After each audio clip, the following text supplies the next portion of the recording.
Hello, nice to meet you. Nice to meet you too. How's the day going on?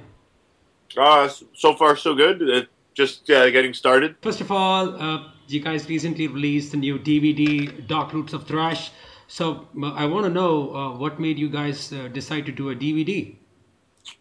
Um, well, the main reason was we hadn't done one Hmm. uh, in a long time. It's been 8 years since the last DVD.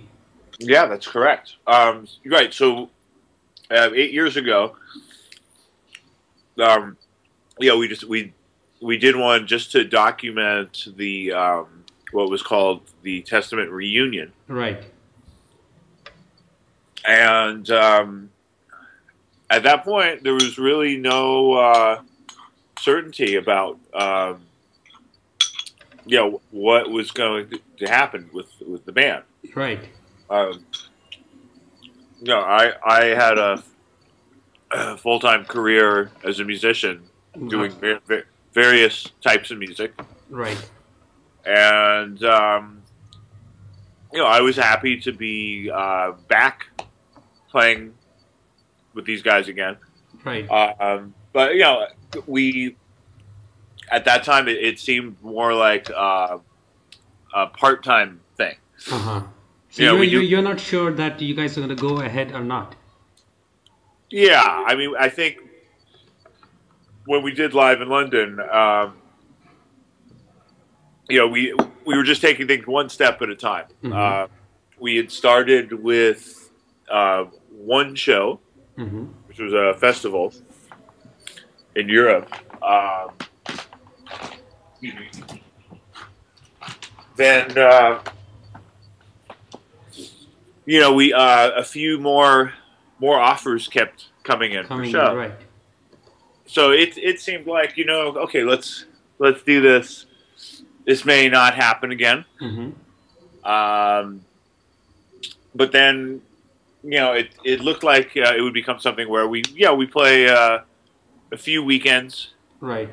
a year, and it'll be fun. And then and that anyway that so that DVD uh, captures that time period. Right. And you know, if you move forward a few years, the reunion turned into a full blown resurrection, Absolutely. and suddenly Testament's back. Right. I'm glad you guys are back because the last two albums have been amazing, fantastic albums. Thank you. Yeah, well, it happened very naturally. Right. So now that we're in this period of the band where we're you know move forward and we're busy and we're touring with Right. big, huge groups, big four groups, Right. or older groups, like Judas Priest, to newer groups. We just got uh, done with a tour with Lamb of God. Right. You guys are done on 29th. Yeah. So Right. while we're at this moment, I think we wanted to capture that. So Uh-huh. actually a very different show than you'll see with the others. The others on the earlier DVD, we're revisiting the music, Right. and That's it's clearly a reunion. Whereas this, we're we're dialed in, and ready this is to unleash. this is what we're doing as a priority right now. Absolutely awesome. Now, talking about the last two releases, how different do you feel was it? Um, they're good. I mean, I'm really happy that we did a live recording because to me that captures it Hmm. music better, Right. even than the recordings. I like the albums, but I feel like they're very precise, and they're done a certain way, Hmm. and I I like the yeah, some of the elements that the the live performance brings, Right. where it's not just it's not perfect. Uh-huh. We're not going for perfection. You can hear more of most guitars, Uh-huh. whereas on the records, the band developed to the point where Eric is a great rhythm guitarist, Absolutely. and that's really his role is playing these rhythmic parts. But live, I like the sound of the two guitars. So That's really awesome. Now, since we're talking about Eric, it's been many years since you rejoined Testament. Wouldn't you reckon you and Eric are, the yin to each other's yang? Would you agree your melodic style and his preference for dark and heavy make a creative synergy?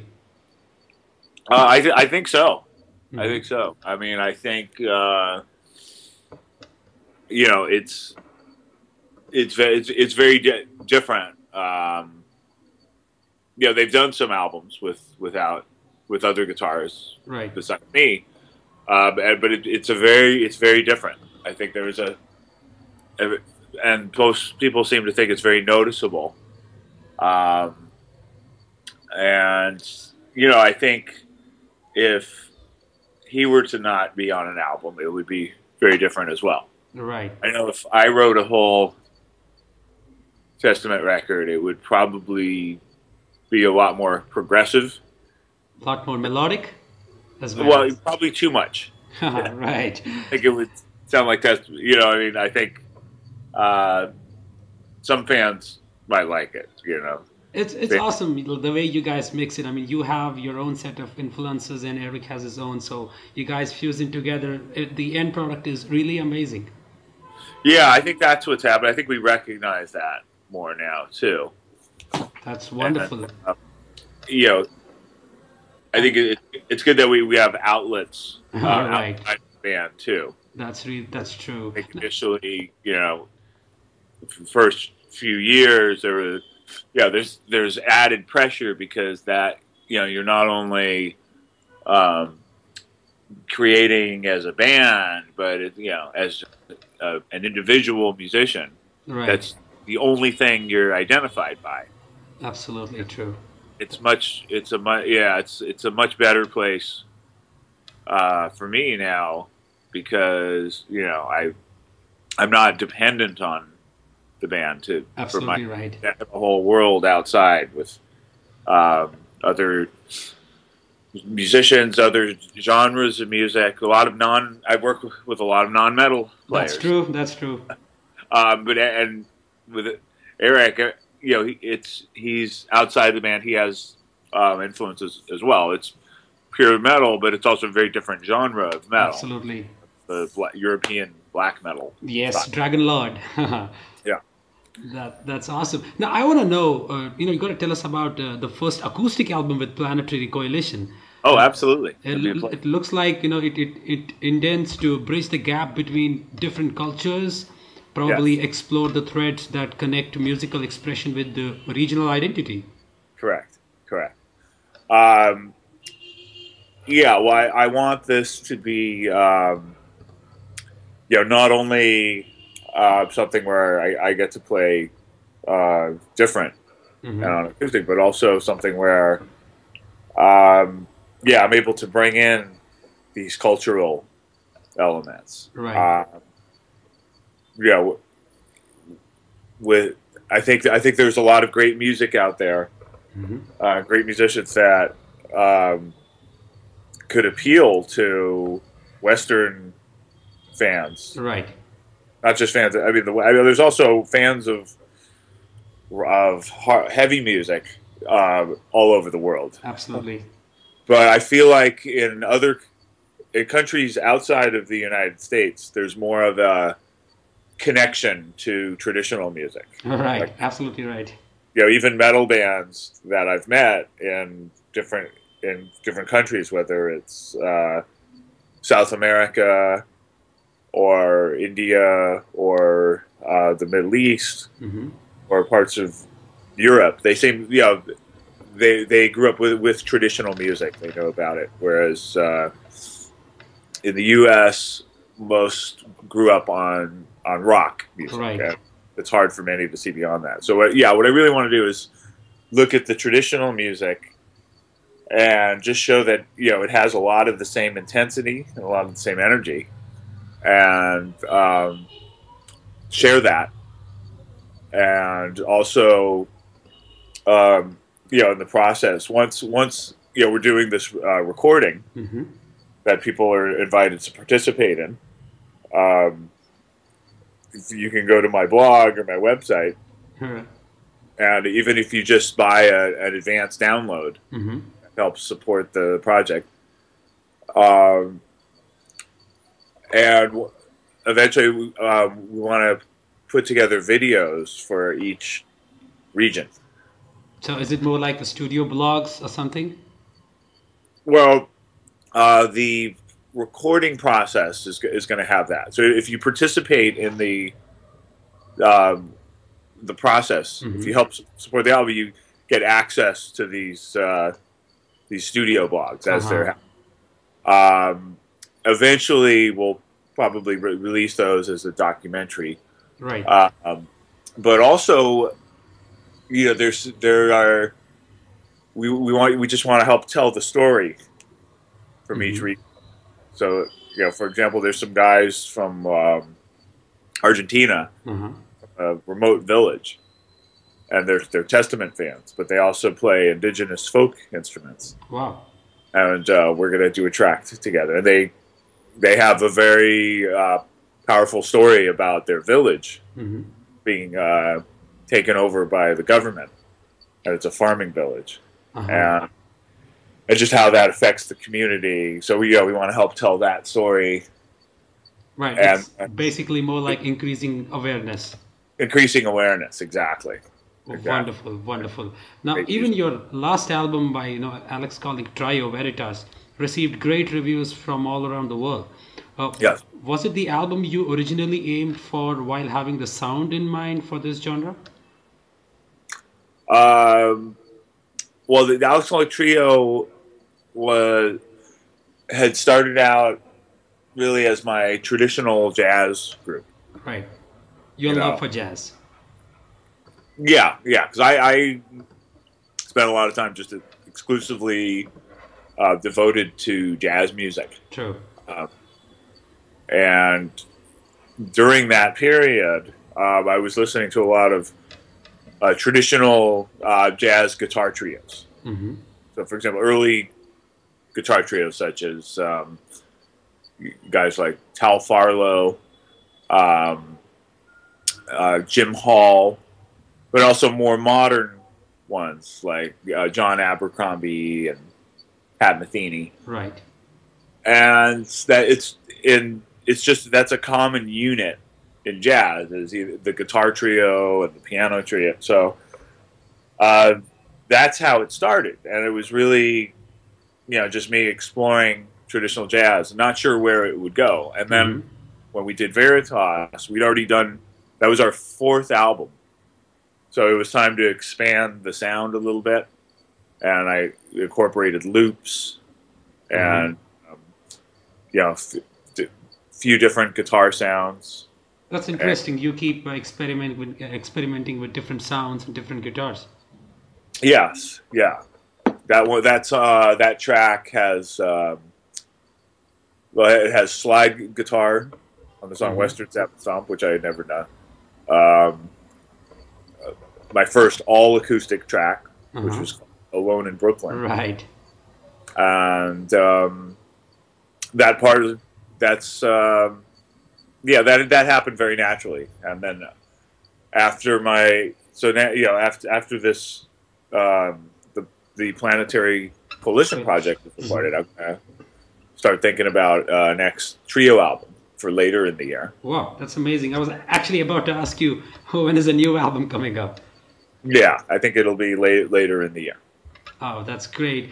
Even there's a plan of having a Testament album by probably summer of 2014? That's being talked about, yeah. Yeah, so that's been talked about, but how has the progress been so far? In that case, that it looks like that probably has to happen because there are tours Hmm. dependent on that.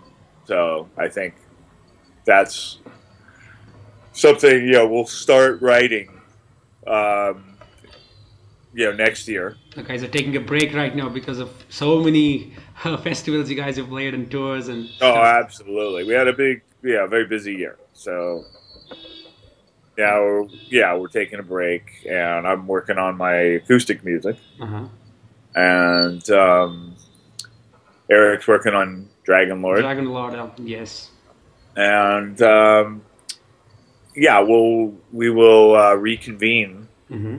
after the new year and just at least get started on the Testament stuff. And we plan to have it mid-year sometime. Oh, that's great. Recently, I was reading a few interviews of Eric, and he did mention that there are a lot of Led Zeppelin, Scorpions, Judas Priest elements in the new music you guys are working on.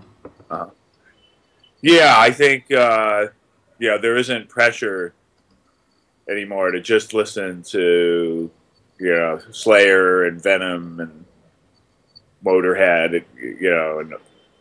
And I think we're at a point now where it's okay to incorporate our favorite hard rock, Right.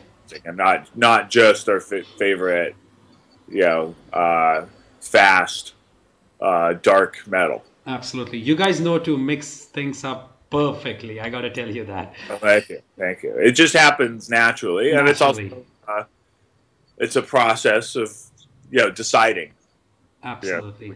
That's I true. think most bands come up with a lot of music that they don't use, and I think whether it's a good album or not depends on which music is decided on. Right. Saying, okay, we'll use this. Hmm. But you might hear things that that didn't get picked, Hmm. and you might say, "Oh boy, well, it's a good thing they didn't pick that." Like, Right. you might say, "Oh, why did that not make the album?" Right. But as long as as long as the album has enough music so that everybody, the majority of people, especially in the band, those of us that play the music, think it sounds like the band, then usually it's a safe bet that the rest of the world will like it too. Absolutely. That's really amazing. Now you guys have been busy, like mentioned from the last few years with so many tours and stuff like that. And since all of you are part of other projects or let's say other different musical journeys which you guys are working on. Now, are you all finding you're able to balance Testament with the other things you want to do? Yeah, so it's a little challenging at times, Hmm. but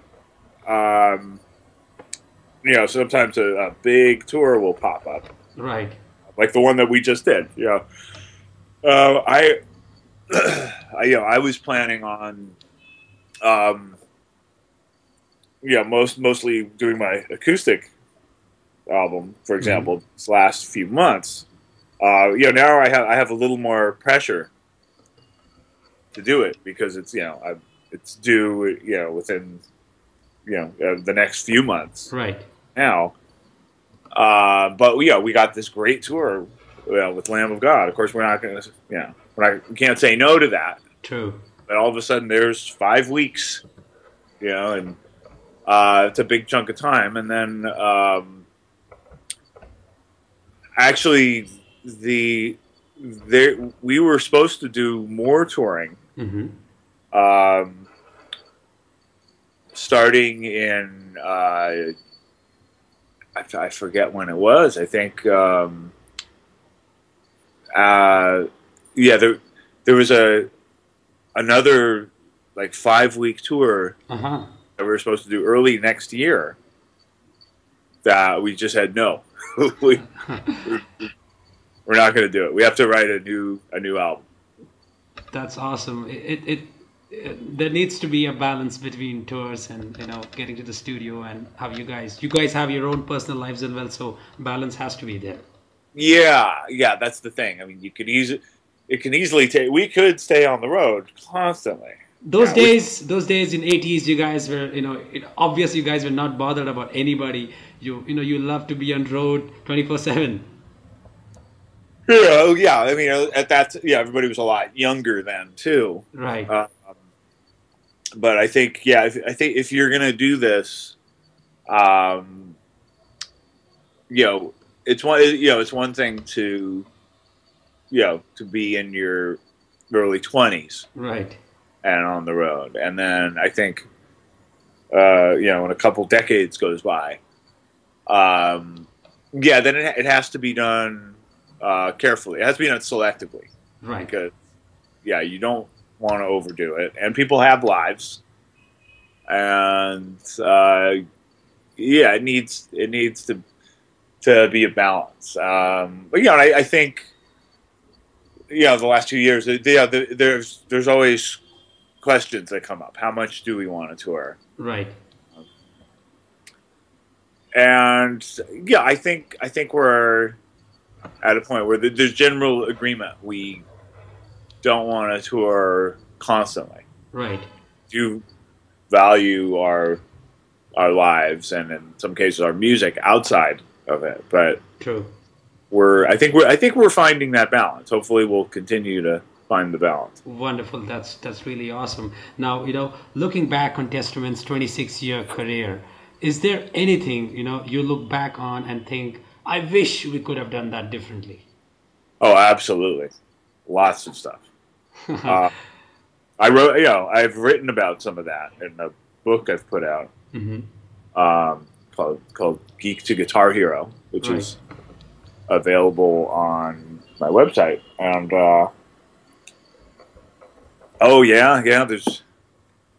there's many things. In some cases, wishing we worked with different producers. Wishing we'd not rushed into the studio and put out albums too fast. Wishing there's some parts could have been done differently. Yeah, or parts that are okay but not great, that happen too many times throughout a song, where there's another part that's just great. One of the best parts, and it only happens once. Right. So, a lot of things. I think a band is it's very fortunate when it's able to make really good decisions early on. True. In its career, and I think the ones that really become successful, and on a large level, right, are among the few that can do that. Most don't. Most make a lot of bad decisions, but we at least got to a point where we might not have never became an arena band, selling out arenas, but we also rose a lot higher than many other bands. Absolutely. We were equals with at one time. So I think, there's a lot you really want to change, isn't it? Oh, of course. But at the same time, I'm glad at least we got where we did. Absolutely. Because you can look at the bands that got really far. True. And say, well, they did this right, they did that. But then you can look at a lot of the bands that aren't able to tour today like we can. True. Because they made more bad decisions. So. Right. That's great. Now, even after 26 years, is it weird to look at yourself and say, I am a classic metal act now? I can't get used to that. It's very, it is, because, I guess when I first started listening to metal, a lot of, the groups that I listened to were classic groups. Hmm. Ozzy Osbourne had already been around since for almost 2 decades at that Right. point. And he was on his second band, the Ozzy band. Hmm. Um, Dio had already been around, Black Sabbath. True. Scorpions had already been, they'd already had this whole 70s period True. that I didn't even know about. I discovered the slick, well-produced 80s stuff, which was very popular and Right. great. So, those to me would always be like classic metal bands. But at some point you look around and, there are bands it's much younger. Right. It's strange for me too because I was always the youngest. I was always I'm the youngest in the band, Right. I know that. and it's funny because we'll tour with a group like Lamb of God, for example, Hmm. and I'm in the same age group as that band. Hmm. I might be 2 years older than most of those guys. Hmm. So I'm really more of that generation. But I was like the kid, when I joined Testament. Right. So it's kind of funny. So I'm sort of seen as being in this other generation, but I'm really age wise, I'm more with the next generation. Right. That's And, great. Yeah, so it's interesting. So that I don't know. So that makes me feel less classic, if you will. Yeah, I do like the idea of being experienced Hmm. and having proven something. Oh, come on. You can't say something. You can't say something. You have proved a lot. Yeah. Well, I'm just comparing it to the first, Oh, first few years of the band. right. You have to prove, what right do you have to, play to this crowd that's used to, a certain standard and True. To stay right there at top. and it's nice because I think when there's less pressure, you've survived. True. You've stuck around. There must be something. Because the metal fans and also the metal press, can be very demanding of their bands. That's absolutely true. And that's a great thing. That can be a challenging thing too, because they let you know. They're not shy about it. And especially today, where we have the internet, where everybody can It's open. Anybody can say. can express their opinion. Right. I think it's a good position to be in, where you've. But then there's also there can be new pressures too, where you were you were a new band at one time. Hmm. Now that you're still playing, how are you going to compete with bands new bands today? Right. And I think we're able to because of the experience. Hmm. I think we're better as an experienced band than we were as a new band. That's amazing. Yeah, and that's not always the case. That's true. We can all think of many great bands that came out and they had this fire and this energy, and they burned out, Hmm. and they don't sound like they did, or the fans go just to hear the classic. The old stuff, right? Yeah, I mean it doesn't just happen in metal; it happens in all Almost kinds. everywhere. That's true. Yeah. But there are those exceptions. It happens with guitar players too. Hmm. I can think of many guitar players that somehow things really happened for them early in their careers, Right. and then you listen years later and you wonder where's the magic? True. True. They got burned out. They don't, Um, and I think as a guitar player, as well as with the band I'm in, I just think things have gotten better and more. Right.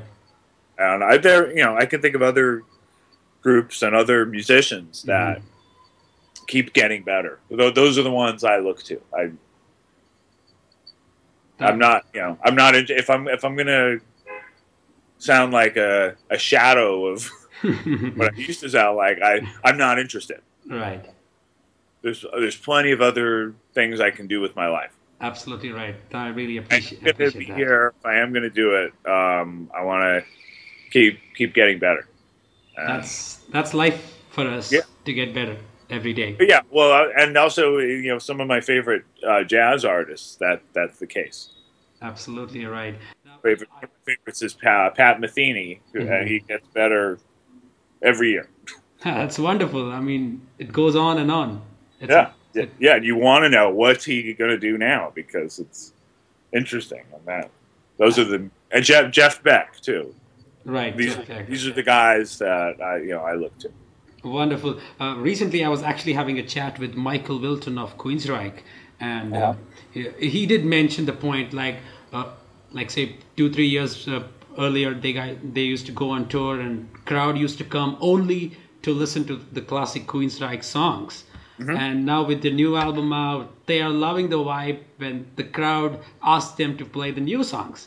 So it kind of makes it very, very interesting for the band when the crowds, they're looking forward to hear how you guys play the new songs live.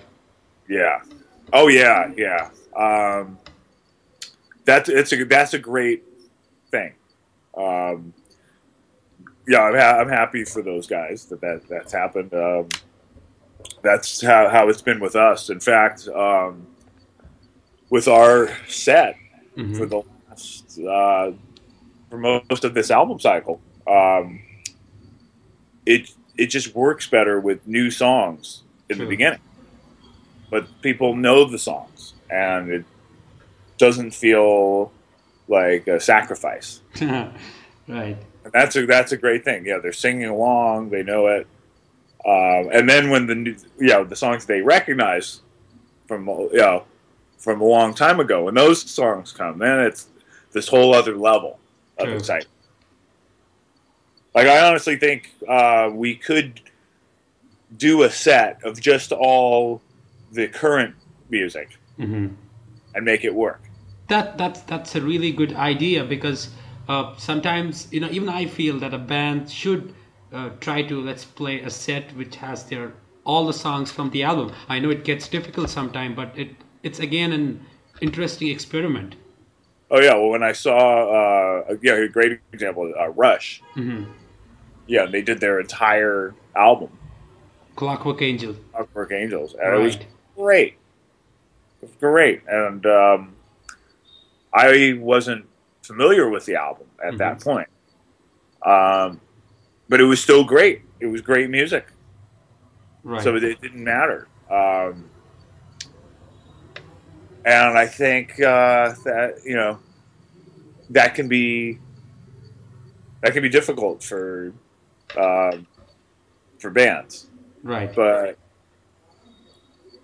yeah, I don't know. Maybe we're helped because not everything went right the first time around. So it's almost like, okay, we have a second chance here. True. Let's get it right. That's awesome. Now, you got to tell me this, because most of my friends who have been following you, I'm sure you have even met them when you came to Bangalore last year. They asked me this question. They want to know that, there has been a complete overhaul, to say, in your rig in the last 1 year, from Heritage to ESP guitars and a new Buddha signature amp. Yeah. Tell us more about it. Why this sudden change? Well, yeah, I'll start with the amp. Mm-hmm. The amp has been that's been a project for several years. Mm-hmm. It just took a long time to get it together. Mm-hmm. Um, it is a great amp. It's yeah, it's a high end amp. Eventually, we'll probably do one that's more like a street amp. Uh-huh. But this is an amp really for professional musicians. Um, and yeah, with a high street value. Right. And I I worked with the engineers at Buddha Mm-hmm. because they make very good products, Mm-hmm. and they wanted to make me the amp that I wanted. Mm-hmm. And this is like a combination of a lot of my favorite amps. Wow. It's been working great. Yeah. I'll just say that there were some other companies Mm-hmm. that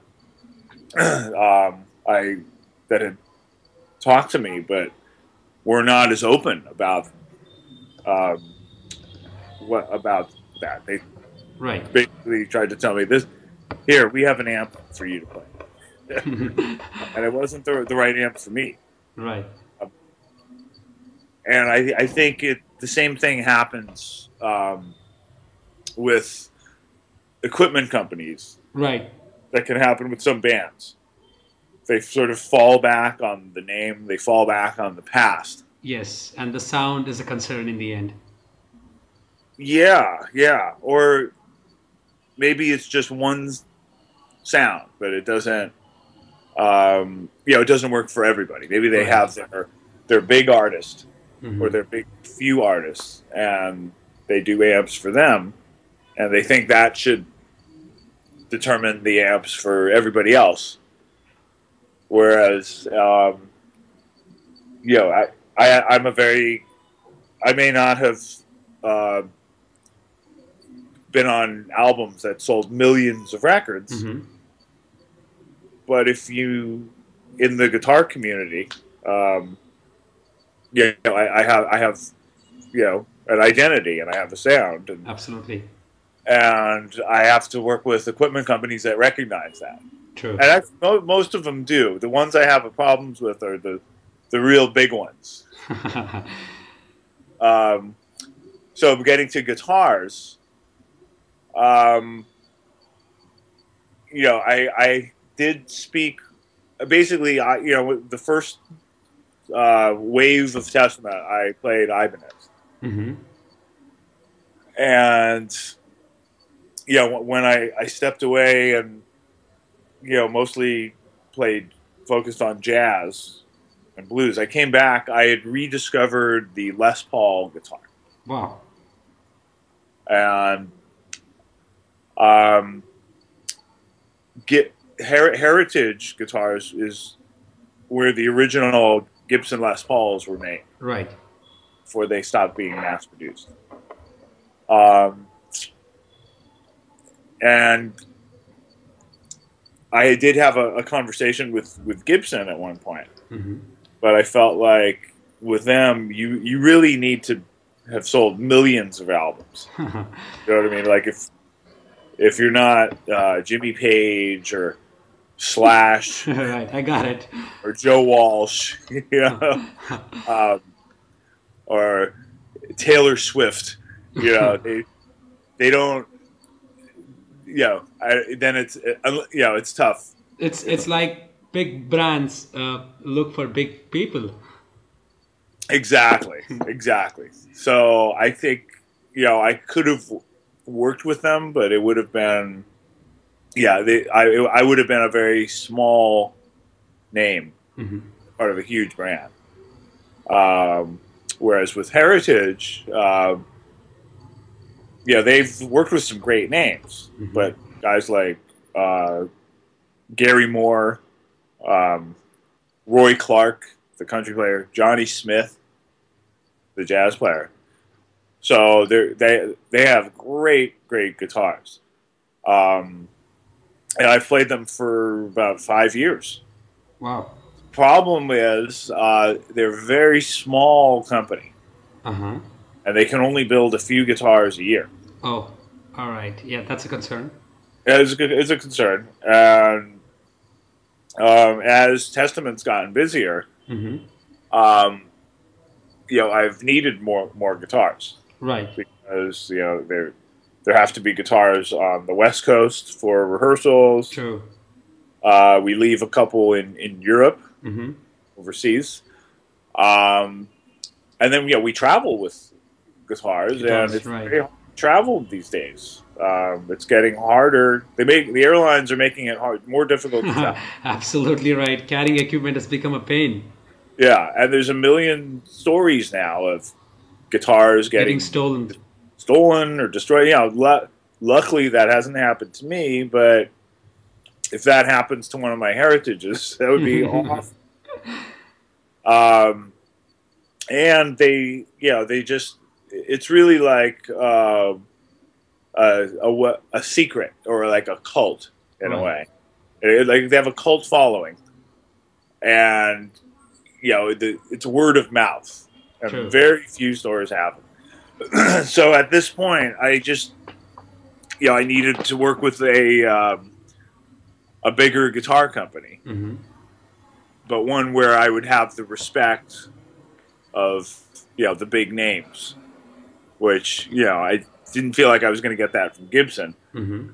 Um, but I did have talks with a few other companies, and ESP really came through Mm-hmm. and built me a guitar that felt in the same league with the Heritage Heritage. Mm-hmm. and my Gibsons. Mm-hmm. Because I needed a guitar that fit that.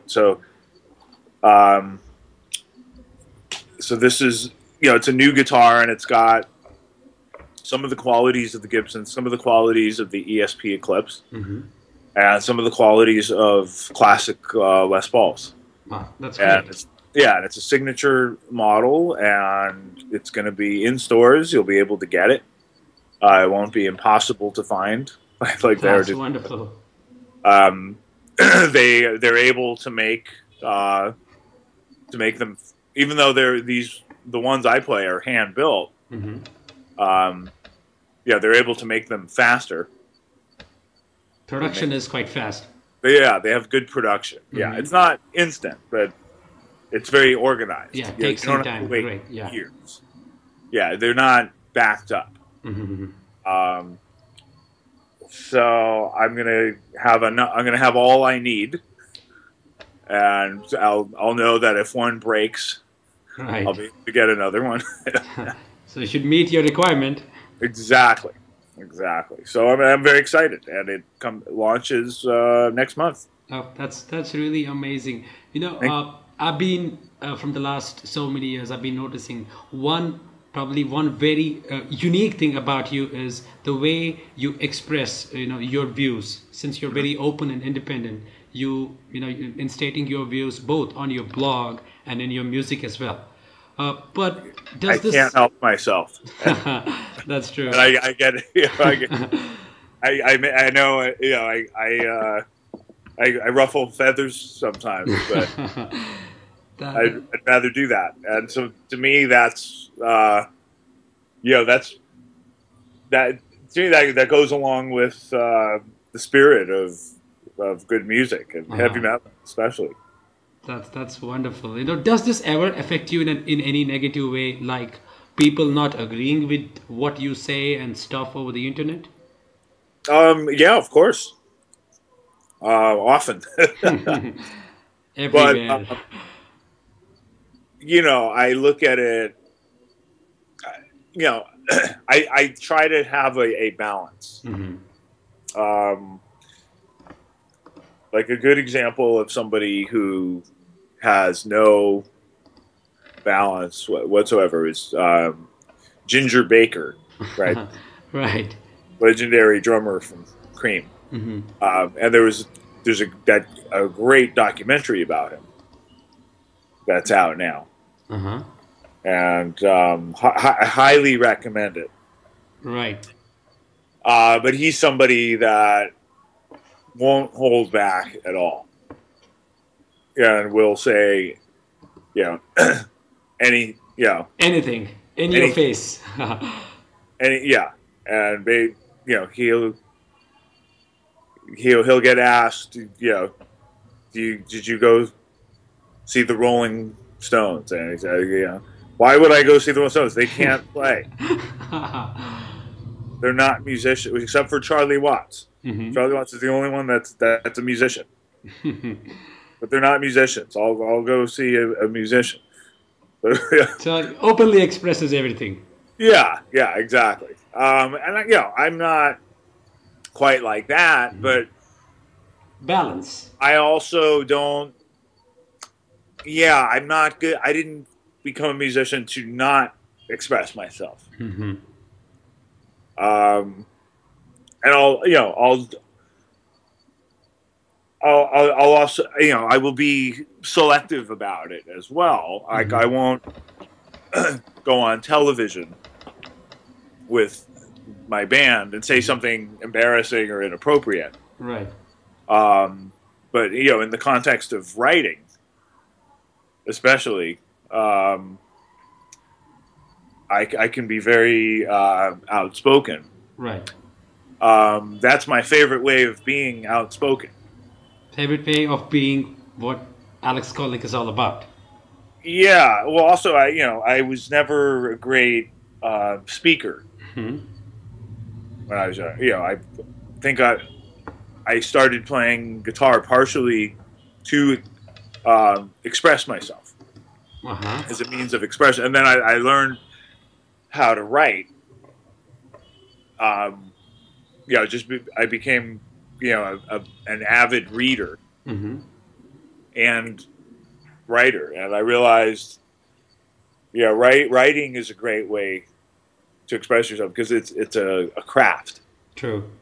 And you can really fine tune what you say. Absolutely right. And we also live in a time where things get taken out of context. That's media. That's media for you. It's all about media. Yeah, so you can just say, a few words, and it changes. That can be taken and used and spread really fast. Right. And actually, that's even happened in some cases with my writing. Mm-hmm. Writing's not immune to it, but at least with writing, people can see the bigger context. True. That's true. So, so to me, that's an important part of who I am. It's also, it also represents standards. Absolutely, absolutely right. I like music that I like. I like music because it's good, not because you got to do it. It's not like that, right? Not because you're supposed to like it. I don't like something. If I don't like a musician or a band, I probably won't announce that publicly. I'm not gonna say that they're no good, but I'm certainly not gonna say they're good just because you're supposed to. Right. I'm gonna say they're good. So I think there isn't enough honesty in the world, especially by those that people are listening to, right? And that people that have experience. I mean, the things I talk about, I have. I'm not just out of high school. I've had some life experience, so I do know what I'm talking about, and I do have musical experience. Whereas everybody's expressing opinions online these days. True. A lot of these online comments are made by people that really don't know a thing. Absolutely. And you can even go to these YouTube videos of like great videos, like Eddie Van Halen when he was in his prime, which I consider Eddie Van Halen in his prime to be some of the best guitar playing. Absolutely.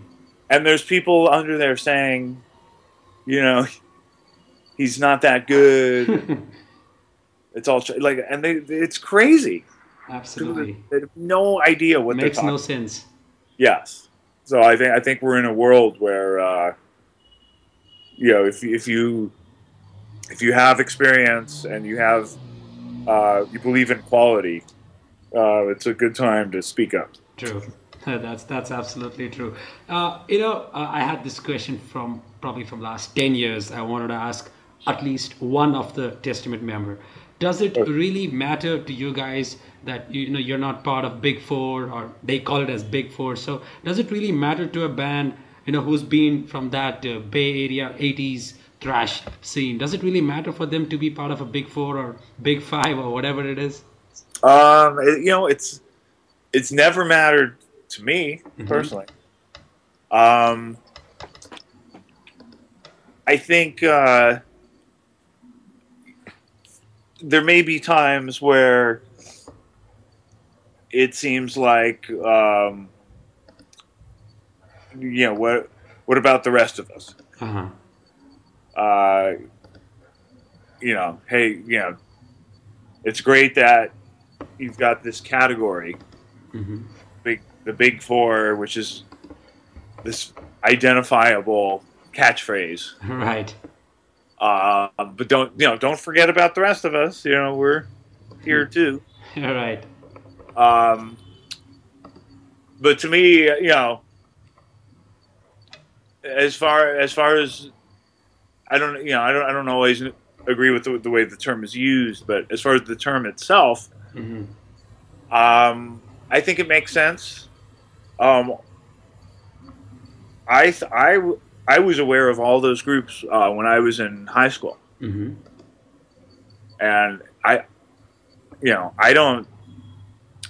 I'm very happy to look at them as the Big Four, because before I'd even set foot on a stage, I'd heard albums by Metallica, Megadeth, Slayer, and Anthrax. Early albums. Right. But they were there. They were out. They were doing it. It was several more years before I did my first album. True. And we were just starting out. So we were really, in a different era at that point. Absolutely. And then other groups were coming out, like Pantera and Sepultura. Right. So to me, it makes perfect sense. I have no problem with that term, as long as the rest of the bands aren't forgotten. Exactly 1 year ago, you guys played at Bangalore. So how was the experience for you playing for a crowd you were seeing for the first time? Oh, it was wonderful. Really, really wonderful. I'm a big... I've always appreciated Indian culture. Ever since my early favorite music was the Beatles, and still to this day, I'm a big Beatles fan. Beatles fan, right? Yeah, and I always loved the Indian elements that were used with the Beatles. Classical elements. Yes. Yeah. Norwegian wood. Within you, without you. Right. And then later, as a guitarist, John McLaughlin and his explorations of Indian music were really influential. That's also helped inspire some of the music I'm doing now on my own. So to go to India and see all these metal fans, right?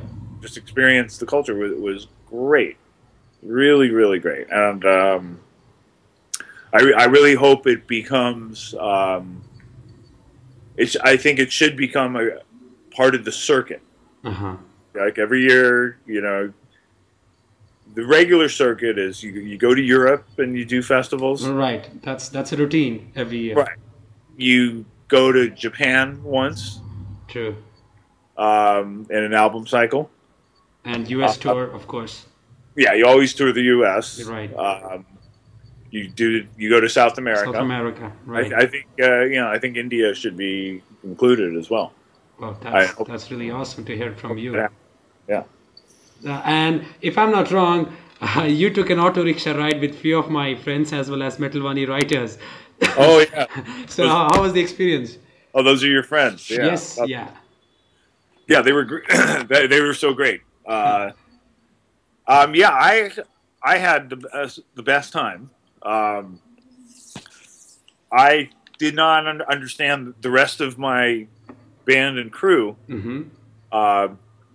You know, flew in at night, had a night of sleep, Right. did the show, And went back. went straight to the airport. Right. I could not imagine that. I had to stay, so I was grateful that I found your friends Mm-hmm. to take me around, Uh-huh. and yeah, the promoters helped me with the arrangements to stay a couple extra days, and they gave me a great, a great tour of different parts of the area, Huh. and some part even within Bangalore Mm-hmm. itself, it's so different. Right. That's true. There are parts where it feels like if it, but there's parts that I wouldn't want to be alone, Uh-huh. because it's just some of these neighborhoods, Right. and I'm sure it's fine, but I was glad I had people with me. Mm-hmm. And then there's other parts where it feels like like royalty. Huh, true. Like part of it felt like like one of the richest regions Mm-hmm. that experience, and then other parts feel like the poorest region, Right. and they're not that far from each other. Mm-hmm. Just this fascinating combination True. of experiences, and also I just hearing the music and eating the food. Food, yes. That's what I was about to ask about that. I had some wonderful food, Mm-hmm. and some of the markets are great. Just experiencing life over there, and True. it's just amazing. It's this whole other. So it's just amazing that there can be such a big place. Mm-hmm. Yeah, and Bangalore is a big city, Right. but it's not even the biggest city True. in India, and India is a very, very big country. And I think when you live in a place like the United States, which itself is a big country, Right. very focused on the United States. Most people, we're very, as musicians, we're very lucky to travel. True. And I think if you're in business or technology, you may get a chance to travel. To travel outside, right. Many people that I grew up with, for Mhm. example, don't get to travel much. Right. And I've never been to India. So it just amazes me that there is a place, so big Mm-hmm. with so much activity that is happening, but you don't realize that when you live in the States. So I think it's important to know that Right.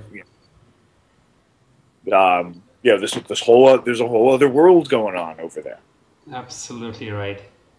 I mean, it was the same. I had the same experience when I went to Latin America the first time. Uh-huh. suddenly your world expands. Wow. Right. It was all, Different area, different people, different cultures always yeah, amazes us. but just as big or bigger Right. when you live in. And then, yeah, it was great to have that experience going to India. Wonderful. Alex, to be Yeah. honest, it's been probably one of the best 1 hour of my life to have a chat with you. Thank you. Thank Thank you. you. Thank you so much. Thank you so much for sparing your precious time with us today. Oh, it's my pleasure. My pleasure. Pleasure. Say hi to your friends for me. I surely will because, to be honest, one of my friend, you have met him. His name is Kunal. He No. was supposed to have an interview with you, but Okay. he has traveled outside India and he's not having a good internet connection. So Uh, he was like, "Dude, how can I miss having a chat with him?" He actually his Skype photograph is you right next to him. oh, okay. Yeah. I remember him. So I was like, okay, I'm gonna take this up, and I'm glad I got a chance to talk to you. Thank you so much. But, okay. Thanks. Thanks, And Owais. and Alex, I'll see you hopefully soon. yeah, and you guys have promised us to come back to Bangalore That's soon. what I'm, yeah, I think it'll happen. I predict next year.